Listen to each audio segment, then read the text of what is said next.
नमस्कार, स्वागत आप सभी का। आप देख रहे हैं 5 की बात। मैं हूं आपके साथ तुषार कौशिक। उत्तर प्रदेश में लव जिहाद पर पूर्ण विराम लगाएंगे सीएम योगी आदित्यनाथ। जौनपुर की धरती से लव जिहादियों को सीएम योगी आदित्यनाथ ने हिदायत दी है। लव जिहाद करने वालों को योगी की चेतावनी है, नहीं सुधरे तो राम नाम सत्य की यात्रा निकलेगी। ये सीएम योगी आदित्यनाथ ने कहा। हम लव जिहाद को सख्ती से रोकेंगे। लव जिहाद पर हम एक कानून बनाएंगे। लव जिहाद करने वालों को मेरी कड़ी चेतावनी है। यूपी में अब लव जिहाद करने वालों को बख्शा नहीं जाएगा। यूपी में लव जिहाद के कई मामले सामने आ चुके हैं। यूपी में लगातार लव जिहाद पर कानून बनाने की मांग कर रहे हैं हिंदू संगठन। ऐसे में यूपी में लव जिहाद ले चुका है मेरठ में मां बेटी की जान। तो उत्तर प्रदेश की योगी सरकार लव जिहाद पर जल्द अंकुश लगाने जा रही है। मुख्यमंत्री योगी आदित्यनाथ ने शनिवार को आज देवरिया में चुनावी रैली को संबोधित करते हुए घोषणा की थी। इसके बाद जौनपुर में भी उन्होंने इस बात का जिक्र किया था। तो कई मामले सामने आ चुके हैं। लव जिहाद को लेकर सीएम योगी आदित्यनाथ ने कई जगहों पर इस बात का जिक्र किया, लेकिन आज जिस तरह से उन्होंने कहा कि लव जिहाद करने वालों के कान में राम नाम सत्य गूंजेगा।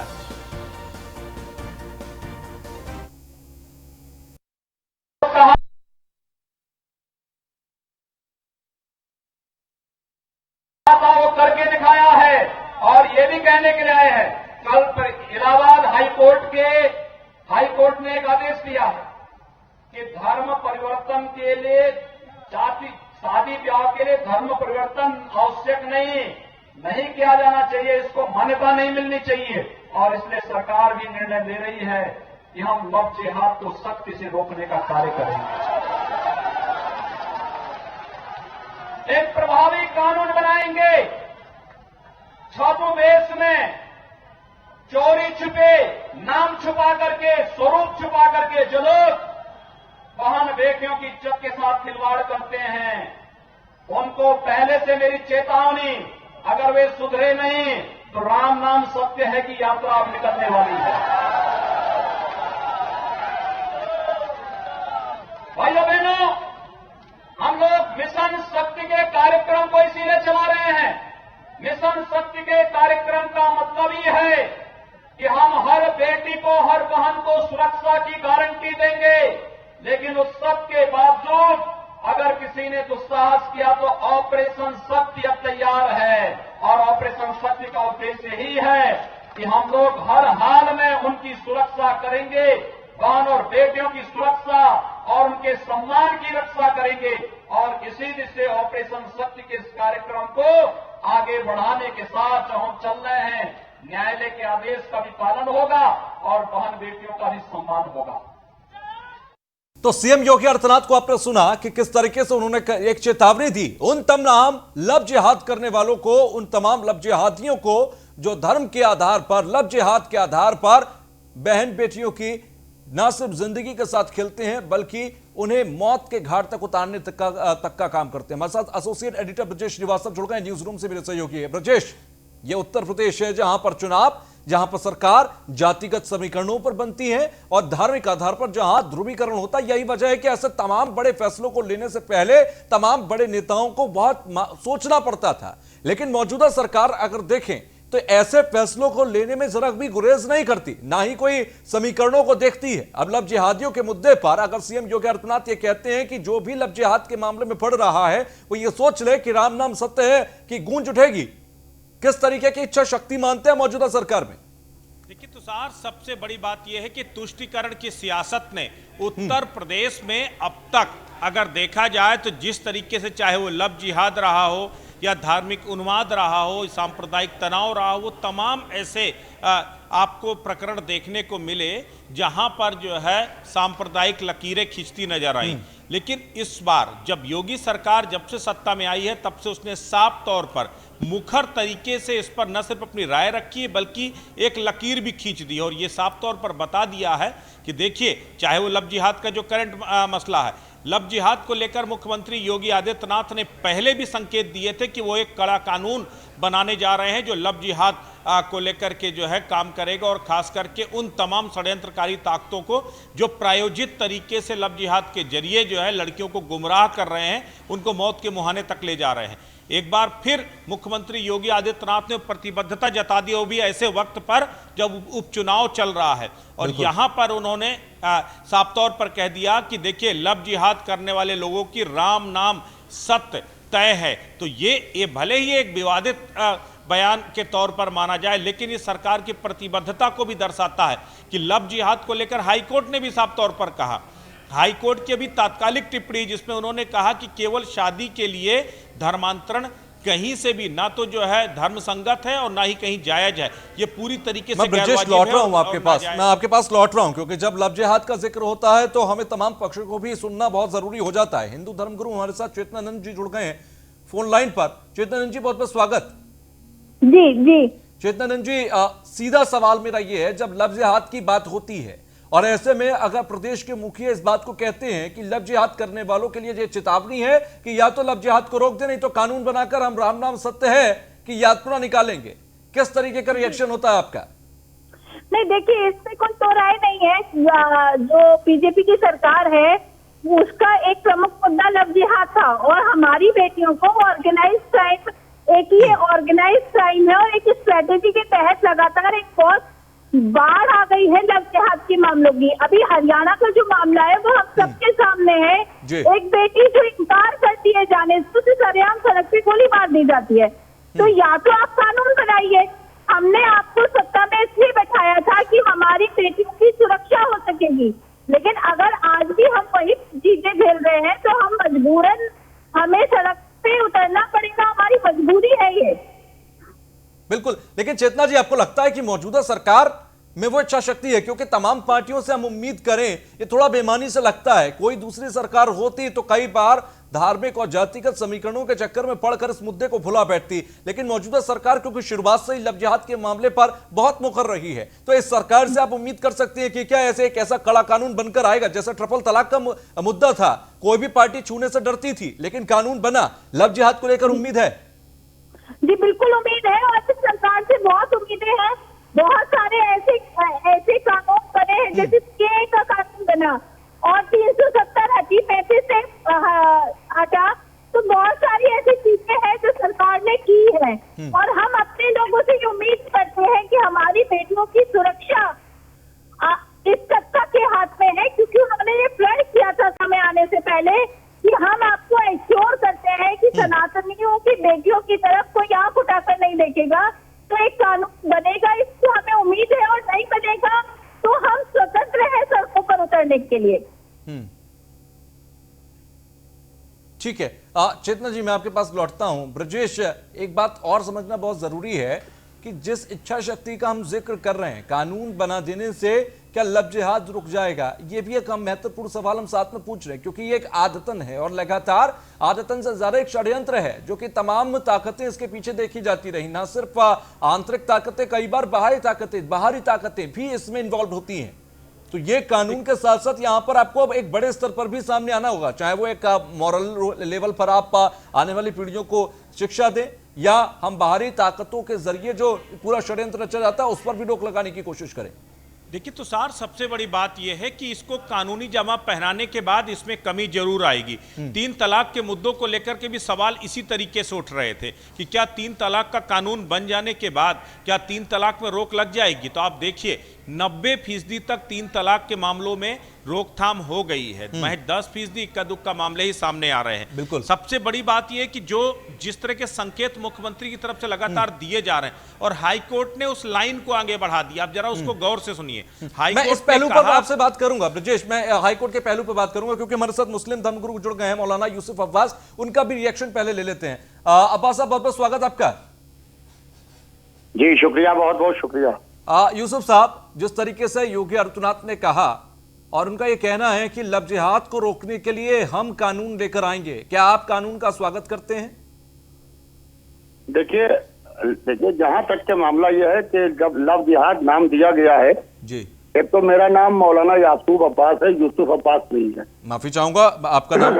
बिल्कुल जी जी जी। और दूसरे, कानून बनाए अच्छी चीज है, कानून बनाना चाहिए और कानून के ऊपर अमल होना चाहिए। सवाल यह कि लड़का लड़की जब राजी होते हैं तभी शादी होती है, चाहे उसके अंदर लड़की हिंदू हो, लड़का मुसलमान हो, लड़का मुसलमान हिंदू हो, लड़की मुसलमानों, इस तरीके की शादियां बिल्कुल बहुत ज्यादा समाज के अंदर हो रही हैं।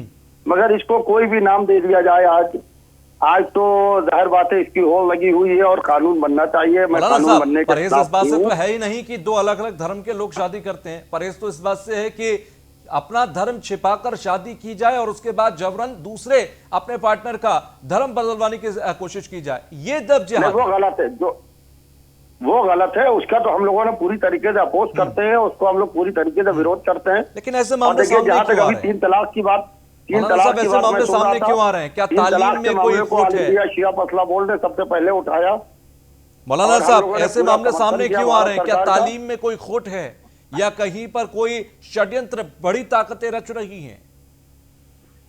अब देखिए, जब कानून बनेगा और उसके अंदर जो लोग एक्यूज होंगे, जो लोग इसके अंदर मुलजिम होंगे, उनको जब सजा मिलेगी तो वो बताएंगे कि इसके पीछे किन लोगों का हाथ है। और इसके पीछे जाहिर बात है, क्योंकि इससे मजहब इस्लाम बदनाम हो रहा है। बिल्कुल चंद लोगों की वजह से मजहब इस्लाम बदनाम हो रहा है। इस्लाम ये बिल्कुल। कहता है कि लकुम दीनकुम वलिया दीन, तुम्हारा दीन तुम्हारे साथ, हमारा दीन हमारे साथ में। आप जबरन किसी के कांधे पर, कनपटी पर बंदूक रख के उसको कलमा नहीं पढ़वा सकते, उसके गले पर खंजा रख के ये नहीं कह सकते कि तुम मुसलमान हो जाओ। ये तालिबानी कल्चर है, ये पाकिस्तान के अंदर, अफगानिस्तान में पाया जाता है ये। चेतनानंद जी, क्या कुछ लोग इस्लाम को बदनाम कर रहे हैं? नहीं, मैं देखिए, मैं ये मानती हूँ कि ये स्ट्रेटेजी है इस्लाम की। उसका कारण ये है कि यहाँ बैठकर जो मौलाना बात करते हैं, अगर ये अपने समुदाय में इस पर जोर देकर काम करते हैं, हर इस बात पर फतवा ले आने वाले लोग, जो नुसरत जहाँ पर फतवा लाते हैं, जो दंगल गर्ल है उस पर फतवा लाते हैं, कौन फिल्म इंडस्ट्री में काम करेगी हीरोइन, कौन काम नहीं करेगी, उस पर फतवा लाते हैं। उनका एक भी फतवा ऐसे लोगों पर नहीं है जो हमारी बच्चियों का बलात्कार करते हैं, जो हमारी बच्चियों को लव जिहाद में फंसाते हैं। ये सिर्फ टीवी पर बैठकर डिबेट पर अच्छा इस्लाम दिखाने की कोशिश है। फ्रांस में कोई घटना घटती है, भोपाल का दृश्य हम सबने देखा है। यहाँ भारत के मुसलमानों को उस घटना से कोई लेना देना नहीं है। आज एएमयू के छात्र जिस तरीके की भाषा बोल रहे हैं, वो स्पष्ट है कि ये इस्लामिक राष्ट्र बनाने की तरफ हम लोग आगे बढ़ रहे हैं। अगर सरकारें सचेत नहीं हुई, देखिए, जहाँ तक तो फ्रांस की बात है, फ्रांस में ट्रैफिक ऑफ इस्लाम के कानून बनाया गया है और हम सब फ्रांस के खिलाफ प्रोटेस्ट कर रहे हैं। हम लोग सब फ्रांस के खिलाफ प्रोटेस्ट कर रहे हैं और हम फ्रांस के राष्ट्रपति के खिलाफ हैं, फ्रांस की सरकार के खिलाफ है। ट्रैफिक ऑफ इस्लाम के खिलाफ कोई कुछ कैसे निकल जाए, हम हिंदुस्तान के अंदर अकेले भी होंगे तब भी विरोध करेंगे। यार, बात गलत कह रही है। हम बिल्कुल अकेले भी होंगे तो भी मुसलमान नहीं होगा, मैं अकेला मुसलमान होगा तब भी विरोध करूंगा। लेकिन जब दिल्ली के दंगों में अंकित शर्मा मार दिया जाता है, आप बात को दूसरी लोग को घुमा रही है। हो जाती है। देखिए, मुद्दा तो ये है ना आप कि बात लव जिहाद तो के दूसरे मामले मत कोई एक दो घुमाइए। सामने नहीं आए। अब्बास साहब, एक बात तो ये भी मानना होगा ना कि देखिए, एक दो मामले तो लव जिहाद के सामने आए नहीं। अभी रिसेंटली मामला निकिता तोमर का है, उस मामले में आप देखिए क्या हुआ। इससे पहले और दूसरे मामले हैं, उनमें क्या हुआ? सब जगह स्थिति एक सी है कि पहले अपना धर्म छिपाइए, उसके बाद आप प्रेम जाल में फंसाइए, और अगर लड़की मानती है तो उसे शादी करिए, और उसके बाद उससे धर्म परिवर्तन का जोर जबरदस्ती कीजिए, और नहीं मानती तो उसे बीच सड़क पर गोली मार दीजिए। उसके खिलाफ कानून बने। देखिए, उसके खिलाफ कानून बनना चाहिए। नहीं, लेकिन हो क्यों रहा है? कानून तो बनेगा, देखिए, कानून तो बनेगा और अपराधी को बुरी से बुरी सजा भी मिलेगी, कड़ी से कड़ी सजा भी मिलेगी। उसको तो आपको भी मानना होगा, मुझे भी मानना होगा, वो देश का कानून होगा, हमारे देश का कानून होगा। लेकिन ये क्या तालीम में कमी है? मेरा सवाल ये है, क्योंकि एक मामला आता, मैं किसी व्यक्ति विशेष की गलती मानता, लेकिन अगर एक समुदाय से बार बार ऐसे लोग अगर सर उठाते हैं तो कहीं ना कहीं आपको लगता है कि भले ही इस्लाम के असली परिभाषा कुछ और हो, लेकिन तालीम देने वाले उस परिभाषा को अपने शब्दों में पढ़ा रहे हैं। मेरा सवाल आपसे ये है, आप मानते हैं इस बात को? जी बिल्कुल। देखिए, जहाँ तक के तालीम की बात है, मैं मानता हूँ तालीम की कमी है, वही लोग हैं और मैं इसको तालीम की कमी मानता हूँ। और लोग जो इस्लाम को अपने हिसाब से स्विच करके पेश कर रहे हैं, यानी कि आप मान रहे हैं कि आज इस्लाम के जो धर्म के ठेकेदार बने बैठे हैं, वो दरअसल इसकी वजह है। आप मान रहे हैं कि इसकी वजह वो धर्म के ठेकेदार, इस्लाम के ठेकेदार बने जो बैठे हैं हिंदुस्तान में, वो मैं तो बाकायदा उनके खिलाफ आवाज उठाता हूँ। हम सबके सामने सब कुछ आंखों के सामने होते हुए भी यदि हम नकार रहे हैं तो उसका अर्थ कर रहे हैं। ठीक है ब्रजेश, आप लगातार सुन रहे हैं अब्बास को भी और चित्तरंजन जी को भी, दोनों को आपने सुना। क्या लगता है, क्या ये जो हम तालीम की बात कर रहे हैं, क्योंकि इस बात से तो मौलाना अब्बास भी तारुफ रखते हैं कि हाँ कहीं ना कहीं तालीम में कमी है और इस्लाम धर्म के ठेकेदार जो हैं वही कट्टरपंथीता सिखा रहे हैं।